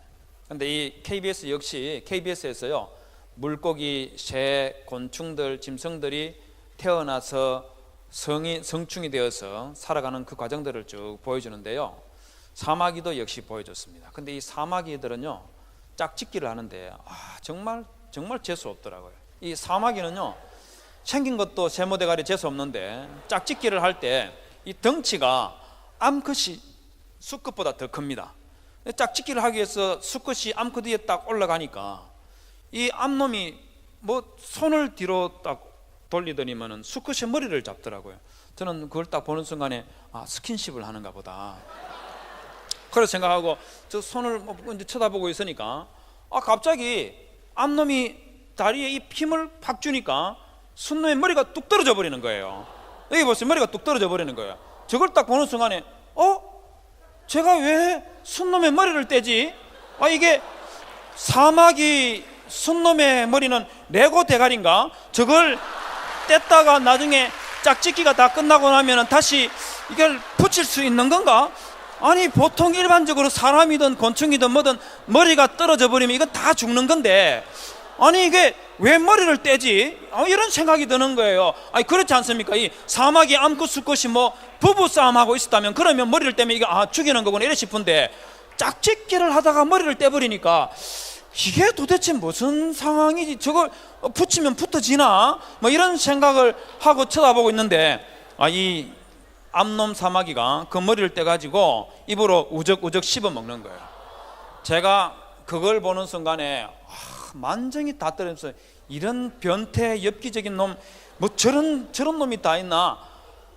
이런 생각이 들면서 정말 무섭다는 생각이 듭니다. 미국에 있는 한 카툰에서는요, 머리를 그렇게 뜯겨 먹혀 가면서까지도 그렇게 짝짓기를 꼭 해야 되니 하면서 월스 잇, 그만한 가치가 있는 거니 이렇게 해놨습니다. 남자 여러분, 여자 조심해야 됩니다. 여성 여러분들만 남자들 조심하는 게 아니고 남자 여러분들도 조심해야 된다는 거죠. 머리가 날아가는 수가 있다는 거죠. 지금 보여주고 있지 않습니까? 굉장히 무서워요. 진짜 무섭습니다. 나중에 늙어보면 다 압니다.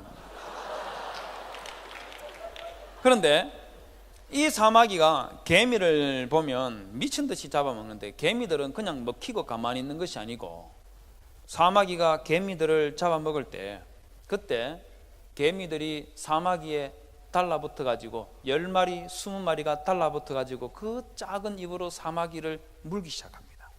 그럼 물면 한 번 물 때마다 그 입에서 아주 극소량의 독이 사마귀 몸에 들어간답니다.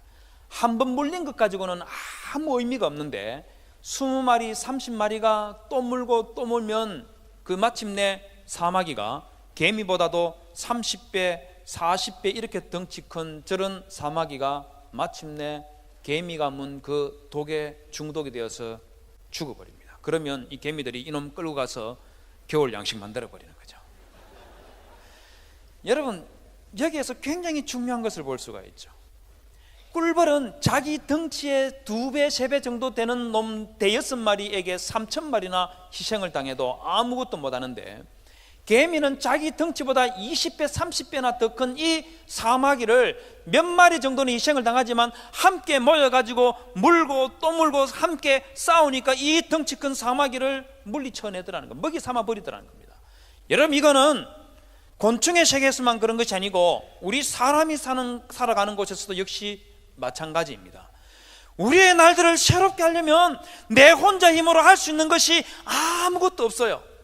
그러나 SFC 우리 대학생 청년 여러분들이 우리가 서로 함께 하나가 되어서 우리의 날들을 새롭게 하기 위하여 하나님께 기도하고 함께 운동을 전개해 나가면 여러분들을 통해서 대학의 문화가 바뀔 수가 있고, 여러분들을 통해서 한국 교회가 바뀔 수가 있고, 고신 교회가 바뀌어줄 수 있다는 것을 믿으시기를 주님의 이름으로 부탁을 드립니다.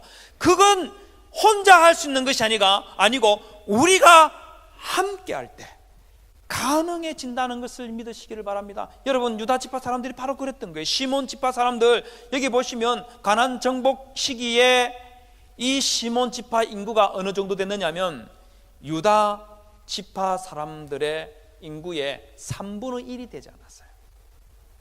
전체 지파 중에서 제일 작은 지파가 시몬 지파였습니다. 여러분 보시 어떻습니까? 어리석어 보입니까? 바보 같아 보입니까? 아니에요. 이건 바보가 아니고 아무리 작은 지파를 하더라도 혼자 하는 것보다 함께 하는 것이 훨씬 더 큰 힘을 낸다는 그런 지혜를 가지고 있었던 사람들이 유다 지파였다는 것을 보여주고 있는 것이죠. SFC 운동원 여러분, 여러분들도 그리스도 안에서 하나가 되시기를 바랍니다. 그리스도 안에 하나가 되어서 함께 우리의 날들을 새롭게 하기 위해서, 우리가 함께 일어나서 우리가 함께 우리의 날들을 새롭게 하기 위해서 기도하고 앞으로 나아가는 청년들이 되시기를 바랍니다. 그런데 여러분, 이런 유다 지파를 헤브론을 공격할 때 그들을 이끌 수 있었던 사람은 갈렙 때문입니다. 그 갈렙의 열정 때문이에요. 여러분, 14장 12절에 보면 그날에 여호와께서 말씀하신 이 산지를 내게 주소서. 그곳에는 안악자 사람이 있고 그 성읍들은 크고 견고할지라도 내가 필경 여호와의 말씀하신 대로 그들을 쫓아내리이다. 이렇게 말하는 갈렙의 모습을 한번 상상해 보십시오. 85살 된 갈렙의 모습을 한번 상상해 보세요. 늙어서 지팡이를 짚고 말이에요. 허리도 제대로 펴지 못한 상태에서 여호수아에게 그냥 죽어가는, 기어 들어가는 그런 목소리로 그날에 여호와께서 말씀하신 이 산지를 내게 주소서 이렇게 말했을까요? 아니면 비록 나이는 늙었지만 노장처럼 쩌렁쩌렁한 목소리로 이 산지를 내게 주소서, 그들을 쫓아내리이다 이렇게 말했겠습니까? 어떻게 말했을까요? 갈렙은 노장답게 쩌렁쩌렁한 목소리로 이 산지를 내게 달라고 말하고 있습니다. 아무 산지가 아니고 그날에 여호와께서 나에게 말씀하신 이 산지, 45년 전에 하나님께서 나의 가슴에 심어줬던 그 비전인 이 산지를 나에게 오늘 주시옵소서. 그 말하고 여러분, 갈렙은 이 산지를 나에게 주소서 하는 이 생각을 85살 때 갑자기 생각해내고 요수아에게 말하는 게 아니에요. 40살 때부터 85살이 지나는 이 순간까지 이 산지를 내게 주소서라고 그렇게 말하고 있는 겁니다. 여러분, 요수아 14장은요 똑똑한 점이 하나 있어요. 그게 뭐냐면 반복해서 지속적으로 갈렙의 40살 때와 85살 때를 비교를 하고 있습니다. 7절에 보면 내 나이 40세에, 9절에는 그날에, 10절에는 이제 보소서 이 45년 동안에 오늘 내가 85세로 돼. 11절은 모세가 나를 보내던 날과 같이 오늘도 그때나 지금이나. 12절 그날에, 그 다음 밑에 지금. 14절도 오늘까지 그때와 지금을 계속 대비시키면서 갈렙의 신앙을 반복적으로 계속 말하고 있습니다. 근데 여기에 대해서 한 가지 더, 14장 11절에 보면 갈렙이 이런 말을 하고 있습니다. 모세가 나를 보내던 날과 같이 오늘날 오히려 강건하니 나의 힘이 그때나 이제나 일반이라 싸움에나 출입에 감당할 수 있사온즉, 이렇게 말합니다. 여러분, 이 말씀 다시 한번 보십시오. 좀 특별하다는 생각 들지 않습니까? 갈렙이 지금 85살인데 자신의 힘, 나의 힘이 그때나 40살 때나 85살인 지금이나 일반이라 똑같다고 그렇게 말하고 있습니다. 여러분, 이게 가능할까요? 40살 때의 힘과 85살 된 노인의 힘이 같을 수 있겠습니까? 쉽지 않아요. 쉽지 않아요. 제 딸아이가 초등학교 다닐 때 저한테 아주 기괴한 질문을 한번 한 적이 있습니다. 교회 갔다 오더니만은 느닷없이 저한테 하는 말이, 아빠는 대중 목욕탕 가서 목욕하고 나올 때 거울 봐요? 이렇게 묻는 거예요. 아빠 거울 보지. 그럼 거울 볼 때 어디부터 먼저 보세요? 이러는 거예요. 순간적으로 얘가 한국 들어오더니만은 이상해졌나? 목욕탕 거울 앞에서 어디부터 보냐니, 무슨 이런 질문을 딸이 아빠한테 하지, 이런 생각이 들어가지고 왜 그러는데 이렇게 물으니까 아빠는 어디부터 봐요? 빨리 말해보세요. 이러니까 좀 미심쩍긴 하지만 그래도 어떡합니까? 딸을 믿고 신뢰하면서 제가 저의 뭐 늘 하던 습관을 말해줘야 되겠다 싶어서 아빠는 가슴부터 보는데, 이랬더니만은 아이가 정색을 하면서 아빠 오늘 주일인데 목사님이 거짓말하면 안 되잖아요, 이러는 거예요. 아니 가슴 본다는데 주일날 뭐 목사님이 거짓말이라니요? 뭐 이런, 이 딸이 이러면 안 되지 않습니까? 아니 믿어줘야지. 뭐 아빠는 목사라는 말 했죠. 그것도 주일이라는 말까지 해가면서 저보고 거짓말을 한다는 거예요. 그래서 아니 이 녀석아, 아빠는 가슴부터 보는데 왜 도대체 뭐 때문에 그러는데, 아빠 진짜 가슴부터 본다니까. 이러니까 아빠, 가슴은 아빠 같은 아저씨가 보는 거 아니에요, 이러는 거예요. 이건 또 무슨 말인가 싶어서 왜 이렇게 물으니까 하는 말이, 아빠 목욕탕에서 가슴부터 보는 거는 오빠들이 하는 거예요, 이러는 거예요.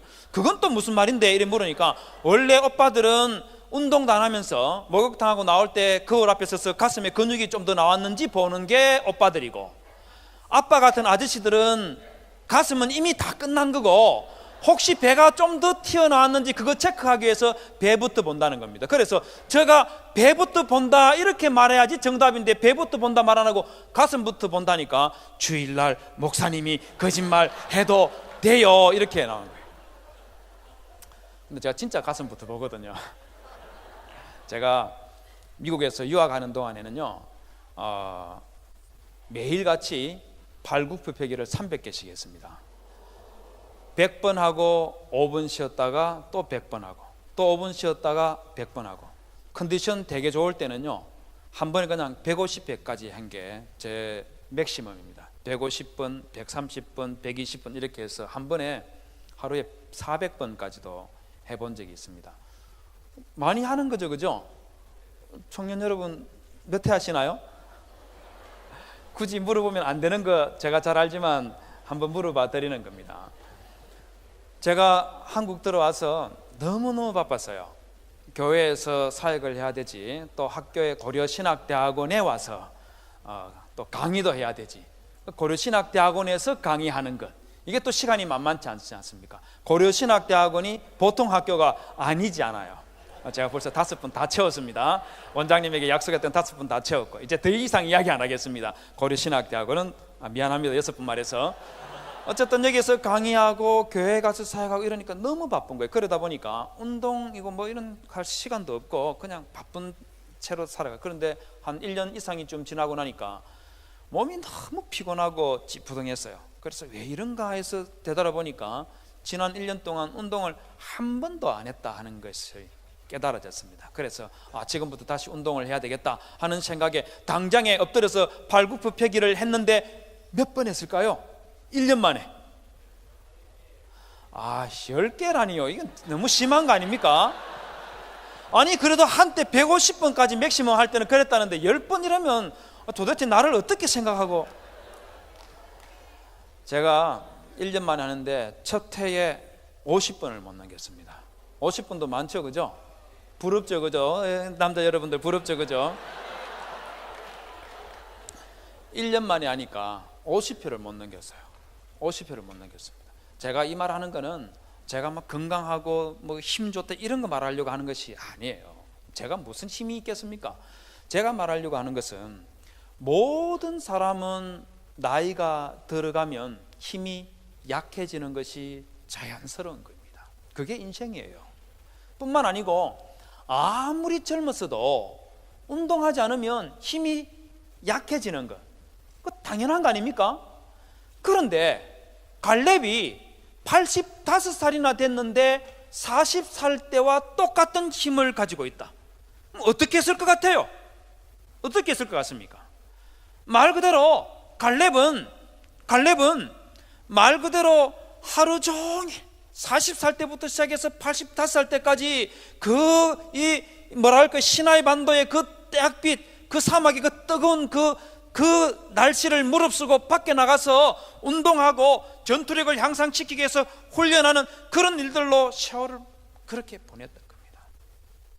젊은 사람들은 저 떼약빛 속에서 베두인들이 저런 텐트 같은 데 들어가서 더워가지고 말입니다, 숨도 제대로 못 쉬고 헉헉거리고 그렇게 있을 때에 갈렙은 그 젊은 사람들이 보는 데서 나가서 뛰고 훈련하고 하는 그런 모습을 무려 45년 동안 보여준 거예요. 한 번 하고 끝내버리는 것이 아니라 무려 45년 동안 이 일을 하면서 이 산지를 나에게 주소서 하는 이 꿈과 비전과 소명을 가지고 45년 동안 변함없이 자신의 청춘을 불사르고 정열을 불타르고 열정을 쏟아부었던 사람, 그 사람이 갈렙인 겁니다. SFC 운동원 여러분들도 이런 열정들을 가지시기를 주님의 이름으로 부탁을 드립니다.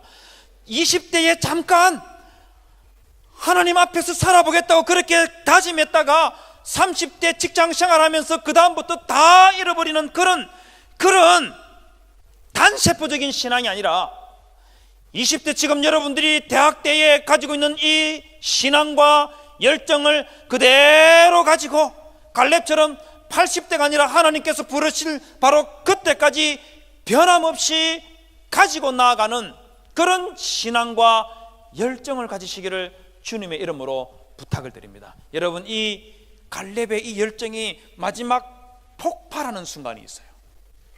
마지막으로 불태우고 폭발하는 순간이 있습니다. 그때가 언제냐면 여호수아 15장 16절에서 19절에 있는 말씀입니다.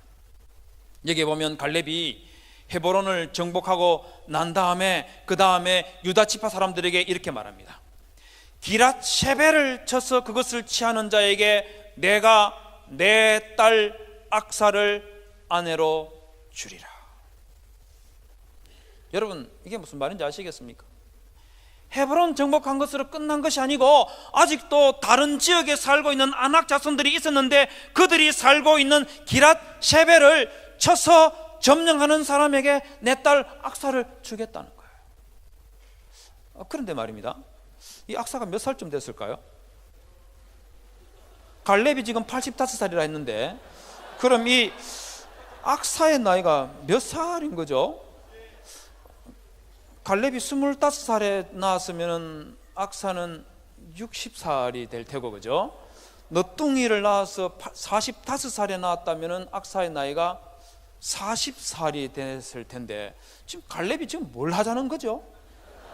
뭘 하자는 거지? 이 악사가 아빠 나 왜 시집 안 보내줘요? 나 빨리 시집 좀 보내줘. 이러니까 갈렙이 그래 잠깐만, 지금 전쟁통에 유다 지파 사람들 전부 다 정신이 없을 때 이때 너 그냥 확 시집 보내면 네가 나이가 많은지 헷갈려가지고 그냥 생각도 못 그냥 바로 결혼할 거다.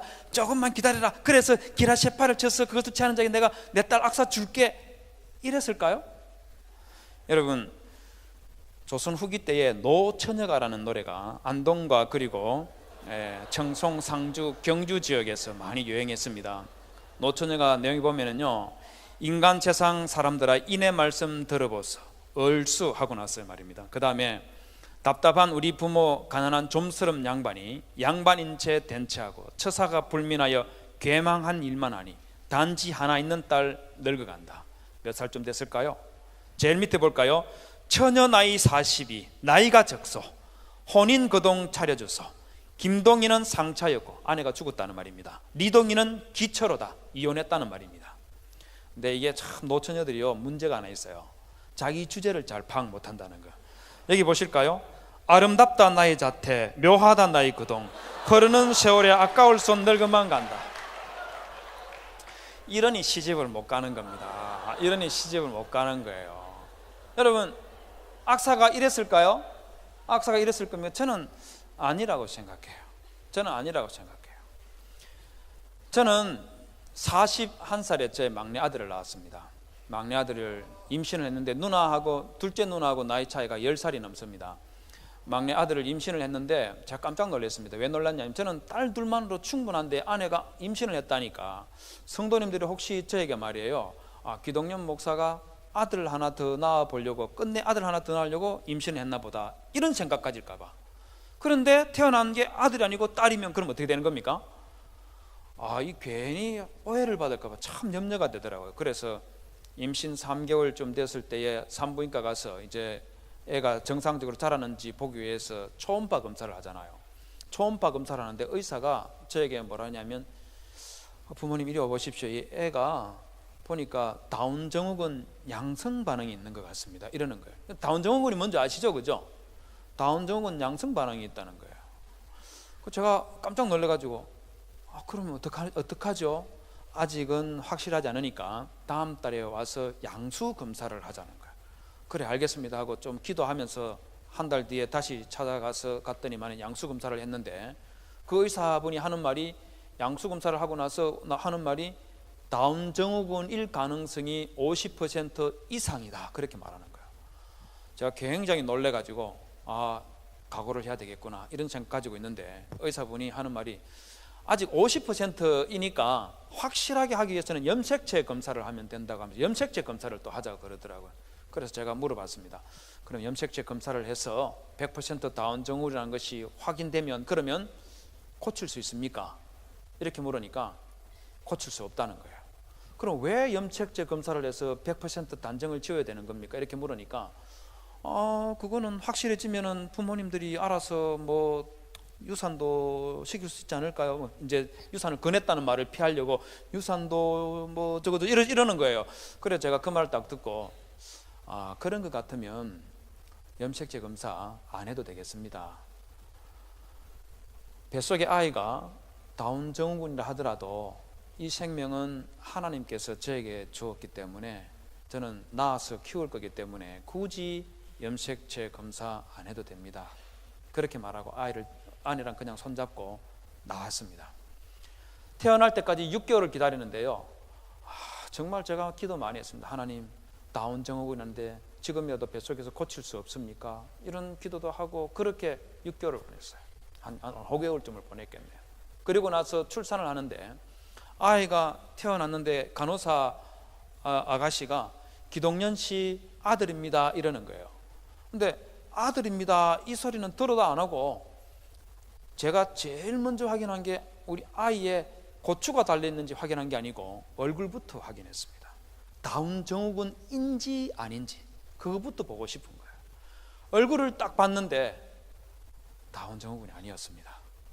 큰일 날 뻔했죠.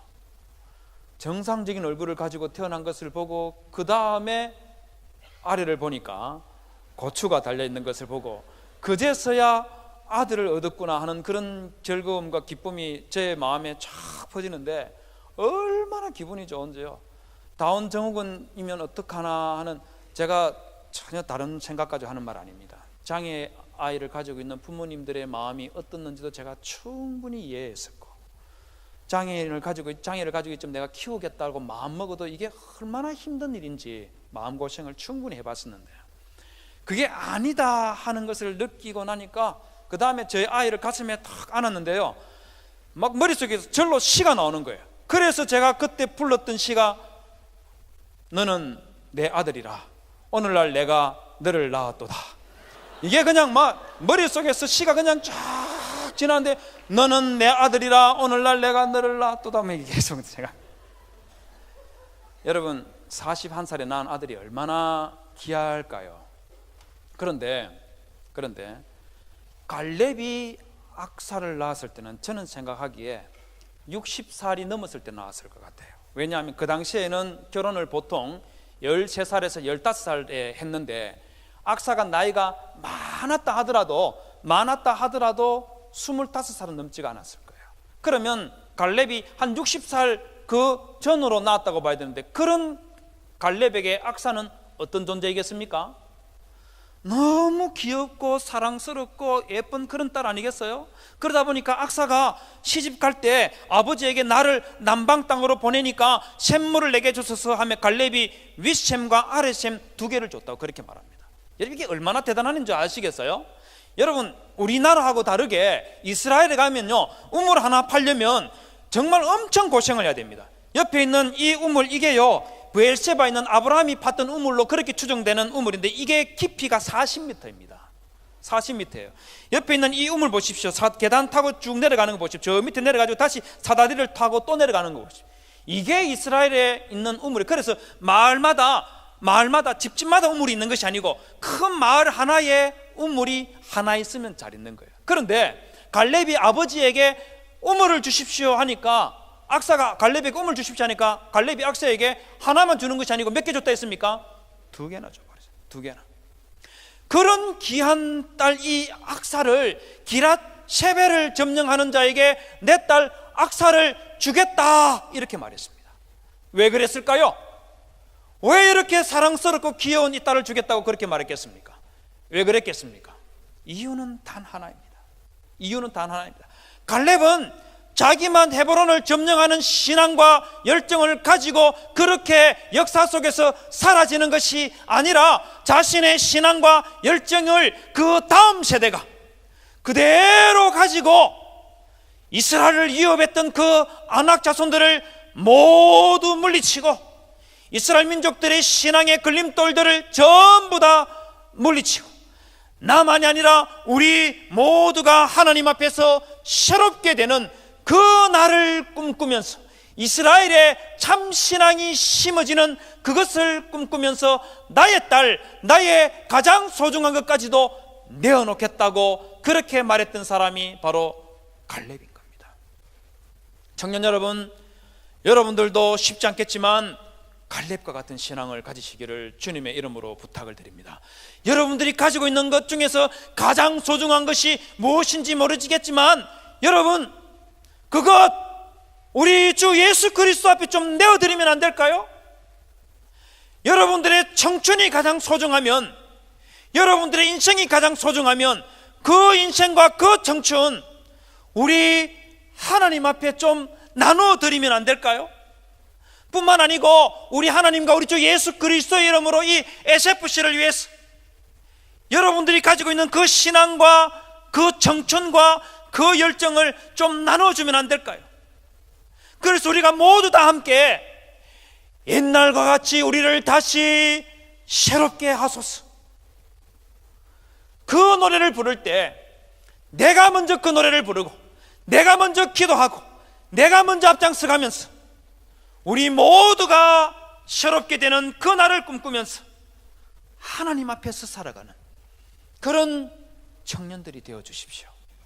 그러면 여러분들을 통해서 이 SFC가 다시 일어날 수 있습니다. 여러분들을 통해서 한국교회가 다시 일어날 수 있다는 것을 기억하시고, 여러분들의 삶, 여러분들의 청춘을 하나님께 조금이라도 나누어주시는 청년 여러분들이 되시기를 주님의 이름으로 부탁을 드립니다. 갈렙이 악사를 내걸었을 때에 그 기라셰페를 점령했던 사람은 운니엘이라는 사람입니다. 운니엘이 누군지 아시겠죠? 사사시대의 첫 번째 사사가 운니엘입니다. 운니엘이 이렇게 탄생하는 거예요. SFC면은, 한번 SFC면은 영원히 SFC죠. 여러분들이 대학생 시절이 끝나도 또 여러분들은 여전히 SFC입니다. 그 SFC 정신을 여러분들만 가지고 있지 말고 여러분들의 후배들에게 또 물려줄 줄 아는 그런 믿음과 신앙과 열정을 회복하시고, 그것 가지고 여러분들의 인생의 길을 걸어가시기를, 달려가시기를 주님의 이름으로 부탁을 드립니다. 우리 이 말씀 기억하면서 한번 다 같이 기도합시다. 하나님, 우리는 어쩌면 요셉의 두 아들 에브라임과 므낫세 지파 사람들처럼 우리 자신의 욕심에 찌들어서 그렇게 살아가고 있지는 않았는지요. 우리 한번 돌아봐야 되지 않겠습니까? 우리는 별 수고하지도 않고 많은 것을 가지고 싶었었고, 또 우리는 별 수고하지도 않으면서 좋은 것을 먹고 싶어 했고, 또 우리는 우리가 사는 시대가 그러하다 하면서 마냥 성적인 욕구에 찌들려서 본능과 욕망의 노예가 되어서 혹시 살아가고 있지는 않았는지. SFC 운동원 여러분, 만약에 그런 본능과 욕망에 찌들려 살아가고 있었다면 하나님, 저 좀 살려주십시오. 하나님, 저 다시 좀 태어나고 싶습니다. 저 좀 새롭게 해주십시오. 우리 시간에 한번 기도합시다. 뿐만 아니고 갈렙이 40살 때 가졌던 그 신앙과 열정을 85살이 될 때까지 가지고 있었던 것처럼, 하나님, 우리도 지금 저희 가슴에 심어주신 이 신앙과 열정 변치 않고 우리 주님 부르시는 그날까지 간직하고 주 앞에 살다가 하나님 중심, 말씀 중심, 교회 중심으로 살다가 주 앞에 나아갈 수 있도록 하나님, 저희들의 삶을 지키시고 인도하시고 이끌어 주시옵소서. 우리 시간 다 같이 한 목소리로 기도하겠습니다. 하나님 아버지,